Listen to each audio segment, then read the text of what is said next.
भाई साहब आप वकील हैं जी और न्याय के लिए आज आप सुसाइड कर रहे हैं। जी। क्या कारण है कि आप वकील होने के बाद भी आपको न्याय नहीं मिल रहा है?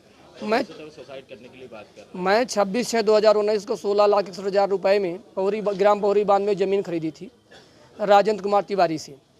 उसका नामांतरण आदेश 7/12/2019 को नायब तहसीलदार रत्नराज पांडे जो पारित कर दिया गया था, लेकिन उन्होंने इस्तलाबी नहीं कराई थी। इस्तलाबी न कराने के बाद उन्होंने प्रकरण विक्रेता को एक फर्जी ढंग से तरह से मुझे आवेदक बना दिया पर कमिश्नर के यहाँ, वहाँ फाइल पड़ी रही। इसके बाद कोरोना काल आ गया 2020 और 21 में। उन्होंने दोबारा 12/4/2021 को रीवा शहर के मैया हत्याकांड के आरोपी हंसराज सिंह को दोबारा 11,10,000 रुपये में उस जमीन को पुनः बेच दिया। अब पुनः उसी रत्नराशि पांडे नायब तहसीलदार महोदय के द्वारा नामांतरण कर दिया गया और इस्तलाबी भी खसरम करा दी गई। जब मुझे जानकारी हुई तो स्वयं उन्होंने अपनी इच्छा से अपने संहिता के आधार पर उन्होंने पुनर्विलोकन लेने का आवेदन अनुविभागीय अधिकारी के समक्ष प्रस्तुत किया, जिसमें वर्तमान में थे माननीय कलेक्टर महोदय डॉक्टर इलैया टी। उन्होंने नायब तहसीलदार को लिखा कि भविष्य में ऐसी विधि की त्रुटि न की जाए और पुनरावलोकन की अनुमति दी। इन्होंने पुनरावलोकन का अनुमति इनको मिलने के बाद इन्होंने पुनरावलोकन आदेश नहीं पारित कर रही थी।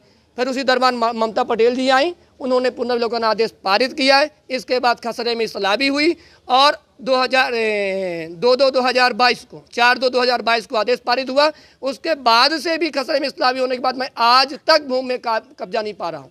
मैंने कलेक्टर महोदय से निवेदन किया, 11/2 को उनको भी आवेदन किया कि मुझे 20 तारीख तक कब्जा दिला दिया जाए, नहीं मुझे आत्महत्या की अनुमति दे दिया जाए, तो भी नहीं हुआ। मैंने फिर 28 तारीख को आवेदन किया कि आज हम आत्महत्या करेंगे, तो अभी न तो सुबह से मैडम ने फ़ोन उठाया, कम से कम 4-5 बार लगाया, और न तो मेरे साथ कोई माने प्रकरण में कोई सुनवाई हो रही, अब बस न तो मरने की अनुमति दी जा रही। मैं तो करूं क्या? नो, ऐसा चलता रहेगा, एक दिन पूरा परिवार घर में सुसाइड करेंगे। जय हिंद। लेकिन ये सवाल ये होता है वकील साहब, आप वकालत की पढ़ाई करें, क्या हाँ। ये न्याय के लिए सुसाइड करें? देखिए, जब एक वकील इतना परेशान है, आम जनता अपने आप अर्थ लगा सकती है कि आम जनता के साथ क्या होता है। कहीं ना कहीं आप भी कानून के घेरे में आ जाएंगे, क्योंकि आप अपने परिवार सहित नहीं, मैं परिवार से सही कहता हूँ, इसलिए 6 साल से परेशान हूँ। मेरा घर बंधक है, मैं घर बंधक करके जमीन खरीदा था। सवाल फिर एक खड़ा हो रहा कि वकील, हाँ बोलिए। सिर्फ वकील, हाँ, और आज न्याय के लिए भटक रहा है सुसाइड के लिए। ये बताइए, मैं वकील हूँ, ठीक है ना, मैं तो एक ही तरफ जाऊंगा ना, मैं तब 4 हैं। एक तो इंद्रजीत तिवारी, उसने चेक चोरी करके दिया, उसने भी चेक का फर्जी मुकदमा स्टैंड करके रखा।